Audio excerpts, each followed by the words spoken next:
పుష్ప అంటే flower అనుకుంటువా? Fire. Present మనకి ఇండియాలో one of the most popular names. So ఇవాళ ఈ వీడియోలో మనమైతే ఈ movie related analysis kind of అయితే చేద్దాం. సో ఈ మూవీ క్రియేట్ చేసిన బర్స్కి హైప్కి మ్యాచ్ చేసేంత స్టఫ్ ఈ మూవీలో ఉంటుందా, సో దాని గురించి అయితే డిస్కస్ చేద్దాం. So at the same time Baahubali toon కూడా క్రాస్ చేసే కలెక్షన్స్ ఈ మూవీ కలెక్ట్ చేయగలదా అని కూడా డిస్కస్ అయితే చేద్దాం. సో అది గైస్ ఈ మూవీ ఈ వీడియో కాంటెక్స్ట్ అయితే. సో ఇంక లేట్ లేకుండా వీడియోలోకి అయితే వెళ్ళిపోదాం. వీడియోలోకి వెళ్ళిపోయే ముందు ఒకవేళ మీరు కానీ మన ఛానల్ని ఫస్ట్ టైం విజిట్ చేస్తుంటే మాత్రం ఛానల్కి వెళ్ళి కంటెంట్ చూడండి. కంటెంట్ నచ్చితేనే సబ్స్క్రైబ్ చేసుకోండి. అండ్ ఈ వీడియో మొత్తం చూసి మీకు నచ్చితే మాత్రం డెఫినెట్లీ లైక్ కూడా చేయండి. ప్లీజ్ మర్చిపోకుండా లైక్ కూడా చేయండి. సో ఇంకా డైరెక్ట్గా అయితే వీడియోలోకి అయితే వెళ్ళిపోదాం.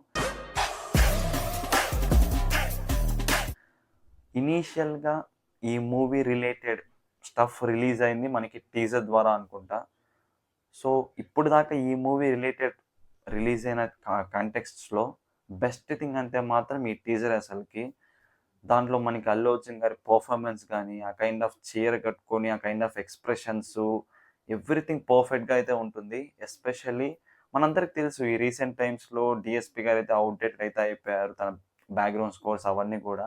So that was a harsh truth, మనందరూ యాక్సెప్ట్ చేయాల్సిందే. కానీ ఆ పర్టికులర్గా ఆ టీజర్ షాట్ కొట్టిన బీజిఎం మాత్రం అసలుకి వింటేజ్ డిఎస్పి కొట్టినట్టయితే అనిపించింది భయ్యా నాకైతే మాత్రం. సో ఇనీషియల్గా టీజర్తోనే ఆ కైండ్ ఆఫ్ హైప్ని అయితే డబుల్ త్రిబుల్ అయితే చేస్తారు. సో దాని తర్వాత ఇప్పుడు రీసెంట్గా రిలీజ్ అయిన ట్రైలర్ కట్ ఏదైతే ఉందో, it was a good trailer cut అని చెప్పాలి. మరి టీజర్లో నెక్స్ట్ లెవెల్ సూపర్ అయితే చెప్పలేము, కానీ it's a decent level and good trailer cut అని మాత్రమే చెప్పాలి. అండ్ ఎస్పెషల్లీ ఈ పుష్ప 2కి బిగ్గెస్ట్ అడ్వాంటేజ్ ఏందిరా అంటే, ఇది ఆల్రెడీ ఎస్టాబ్లిష్ అయిన స్క్రిప్ట్ ఇది. మనం చూసుకుంటే it's a kind of sequel ఇది. Sorry, it's a sequel. మనకి ఇప్పుడు ఇది ఫ్రెష్ కైండ్ ఆఫ్ కాన్సెప్ట్ అయితే కాదు. ఆల్రెడీ మనకి పుష్ప అనే క్యారెక్టర్ గానీ, ఆ కైండ్ ఆఫ్ స్టోరీ లైన్ గానీ ఎవ్రీథింగ్ ఆల్రెడీ మనకి సెట్ చేసి పెట్టేశారు నీట్‌గా.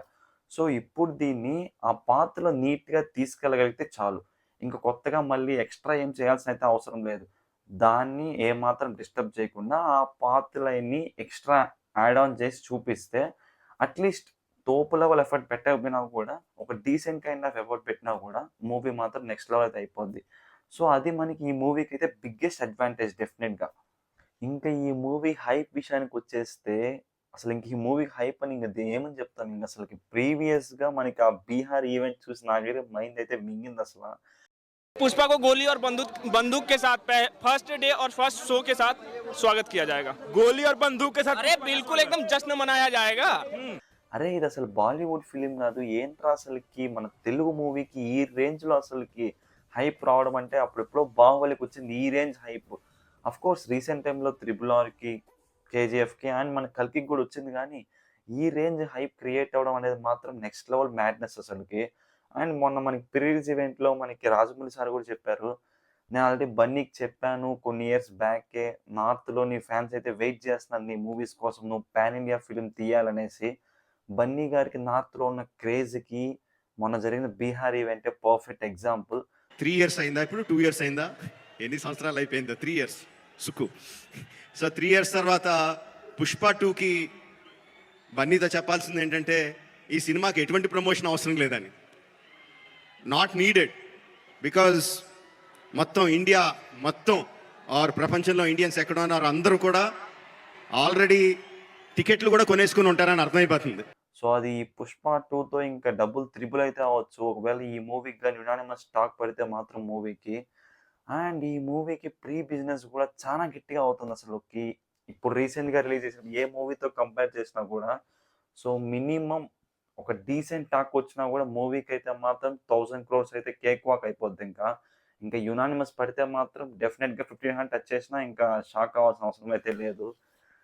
అండ్ ఇంకా ది మోస్ట్ ఎక్సైటెడ్ క్వెషన్ విషయానికొచ్చేస్తే, ఇది 'బాహుబలి 2'ని లేపేసిద్దా అంటే, చాలా వరకు కష్టమే అనిపిస్తుంది నాకైతే. ఎందుకురా అంటే, 'బాహుబలి' రిలీజ్ అయిన టైంకి, ఆ ఫిల్మ్‌కున్న కైండ్ ఆఫ్ కాన్సెప్ట్‌కి, అది కంప్లీట్‌గా ఇండియాలో అన్ని ప్లేసెస్‌కైతే వెళ్ళిపోయింది. ఐ మీన్ 'బాహుబలి 1' తర్వాత 'బాహుబలి' రిలీజ్ టైంకి ఆ కైండ్ ఆఫ్ బజ్ గాని, అట్మాస్ఫియర్ గాని కంప్లీట్‌లీ డిఫరెంట్. 'పుష్పకి' ఆ కైండ్ ఆఫ్ రేంజ్ హైప్ లేదా అంటే, నాకైతే కొద్దిగా తక్కువే అనిపిస్తుంది. మైట్ బీ లేపచ్చేమో గానీ, మరి 2000 అంటే మాత్రం నాకైతే చాలా వరకు డిఫికల్ట్ అయితే అనిపిస్తుంది. యునానిమస్ టాకొస్తే మాత్రం డెఫినిట్‌గా 1500 అయితే మాత్రం కేక్ వాక్ అయిపోద్ది. కానీ 2000 అనేది మాత్రం పర్టిక్యులర్‌లీ ఇప్పుడున్న టైంకి మాత్రం సమ్‌హౌ డిఫరెంట్ అయితే అనిపిస్తుంది నాకైతే డిఫికల్ట్ అనేసే. మైట్ బి చూడాలి ఏమవుద్ది అనేసి. దాని తర్వాత వెన్ కమింగ్ టు నెగెటివ్స్ విషయానికొచ్చేస్తే ఈ ఫిల్మ్‌కి ఫస్ట్ థింగ్ అయితే మనకి ట్రైలర్ కట్‌లో చూపించినట్టే ఆ కైండ్ ఆఫ్ కొన్ని షాట్స్ రిలేటెడ్ టు జపాన్‌లో ఆ కైండ్ ఆఫ్ చూపిచ్చారు కదా! నాకైతే అదైతే చూసినప్పటి నుంచే తేడా కొట్టింది. ఎందుకురా అంటే వాళ్ళ థాట్ అయితే బావుంది. మూవీని ఎక్స్‌పాండ్ చేయాలి.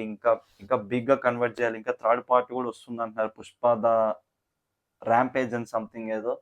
సో, అది ఇంకా బిగ్‌గా ఎక్స్‌పాండ్ చేయాలని వాళ్ళ థాట్ మాత్రం దట్ వాస్ గుడ్. కానీ ఇలాంటి స్టెప్ తీసుకున్నప్పుడు దీనికి ప్రాపర్‌గా సెటప్ చేయకపోతే మాత్రం అదే మూవీకి పెద్ద దెబ్బైతే పడిద్ది. ఎందుకురా అంటే ఫర్ ఎగ్జాంపుల్ 'సాహో' చూసుకోండి. డిఫరెంట్ కైండ్ ఆఫ్ ప్లేసెస్‌లో అది, ఇది అని చూపిచ్చేసి ఫైనల్ అవుట్‌పుట్ అయితే ప్రాపర్‌గా అయితే రాలేదు. సో, ఇక్కడ కూడా అలాగే మీరు ఇలాంటి డేర్ స్టెప్ తీసి కైండ్ ఆఫ్ ఎక్స్‌పాన్షన్ చేసినప్పుడు దానికి ప్రాపర్ కైండ్ ఆఫ్ సెటప్ లేకపోతే మాత్రం దానికి ముందు చేసిన వర్క్ అంతా కూడా వేస్ట్ అయిపోద్ది. సో, నాకైతే అదొకటే అనిపిస్తుంది నెగెటివ్ అనేసి. మైట్ బి అది ఎఫెక్ట్ చేయొచ్చేమో అనేసి. అండ్ దాని తర్వాత నేను ప్రీవియస్‌గా ట్రైలర్ అనాలిసిస్‌లో చెప్పినట్లే మనకి ఈ ట్రైలర్ ఎండింగ్‌లో అయితే ఉంటది. 'పుష్ప' అంటే ఫ్లవర్ అంటే మన 'ఫహద్ ఫాసిల్' అయితే గన్ను కాల్చి ఫైరే గదా! అని చెప్తాడు. సో, ఆ kind of powerful characters face of అయినప్పుడు అక్కడ సీరియస్‌గా చూపిస్తేనే బావుంటది. అక్కడ మళ్ళా కామెడీ పెట్టేసి క్రింజ్ చేస్తామంటే మాత్రం ఆ కైండ్ ఆఫ్ సీన్స్ అయితే అంతకైతే వర్కౌట్ అయితే అవ్వవు. సో, మోస్ట్‌లీ అలాంటి సీన్స్ అవాయిడ్ చేస్తే బెటర్ ఫిల్మ్‌లో. సో, నాకైతే ఈ 2 థింగ్సే అనిపిస్తుంది. Movie might be negative effect చేయొచ్చంటే మాత్రం. అండ్ ఇంకొక నెగెటివ్ ఎఫెక్ట్ ఏమవ్వచ్చంటే మూవీకి ఆఫ్‌కోర్స్ ఇప్పుడు అందరికి తెలిసిందే. బన్నీ గారికి మెజారిటీ తెలుగు స్టేట్స్‌లో అయితే మాత్రం టు బి ఫ్రాంక్ చెప్పాలంటే నెగటివిటీ చాలా గట్టిగా ఉంది. సో, అదైతే మాత్రం ఎవరైనా యాక్సెప్ట్ చేయాల్సిందే బన్నీ గారి ఫ్యాన్స్ అయినా గూడా. సో, ఆ కైండ్ ఆఫ్ అట్మాస్ఫియర్‌లో ఉన్నప్పుడు మైట్ బి ఇది డైరెక్ట్‌గా మూవీకైతే ఎఫెక్ట్ చేయకపోవచ్చు. ఐ మీన్ డైరెక్ట్‌గా మూవీ ఫ్లాప్ అయిపోద్ది అట్లయితే చెప్పలేం గానీ, సమ్‌హౌ కనీసం మైనర్‌గానే ఇదైతే ఎఫెక్ట్ చేస్తుంది ఖచ్చితంగా మూవీనైతే మాత్రం. సో, అది ఎలా ఎఫెక్ట్ చేస్తుందనేసి మీకు తెలుసు. మళ్ళీ కొత్తగా అయితే ఏం చెప్పాల్సిన అవసరం లేదు. If in case movie got unanimous talk వస్తే మాత్రం ఇదంతా ఎఫెక్ట్ అయితే చేయకపోవచ్చు.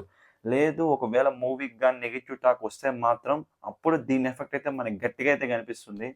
సో, నాకిదే గైస్ నెగెటివ్స్ అయితే కనిపిస్తున్నాయి ఈ మూవీకి రిలేటెడ్ అయితే మాత్రం.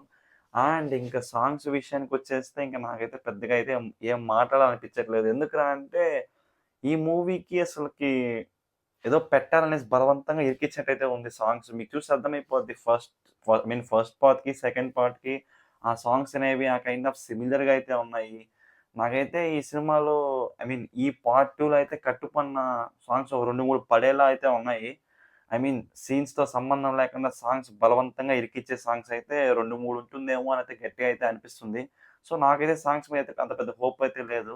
ఆఫ్‌కోర్స్ సాంగ్స్‌కి పెద్దగా అయితే ఏముండదు స్కోప్ అయితే దీంట్లో. కాకపోతే ఏదో ఇరికిచ్చాలి. ఆ కైండ్ ఆఫ్ డాన్సు అది ఇది పెట్టాలంటే పెట్టినట్టయితే అనిపిస్తుంది నాకైతే. కాకపోతే స్టోరీ లైన్ బావుంటే మూవీకి అదే సెట్టింగా. సో, నాకు తెలిసి ఇంక ఇదే నెగెటివ్స్ అయితే మాత్రం. సో, దీన్ని చూడాలి ఎలా ఓవర్‌కమ్ చేసి స్టోరీ లైన్ ఎంత స్ట్రాంగ్‌గా ఉంటే స్టోరీ లైన్ స్ట్రాంగ్‌గా ఉంటే మాత్రం ఇంక ఈ మూవీనైతే మాత్రం ఏదైతే ఇంక ఆపలేదు. సో, అదైతే మనకు తెలిసిందే ఇంకా. సో, అది గైస్ ఇంక మూవీ అనాలిసిస్ అయితే మాత్రం నాకు తెలిసి కంప్లీట్‌గా డిస్కస్ చేసాం each and every part movie related అయితే. సో, మీకేమనిపిస్తుంది? మూవీ అయితే డెఫినైట్‌లీ హిట్ అవుతుందనిపిస్తుందా?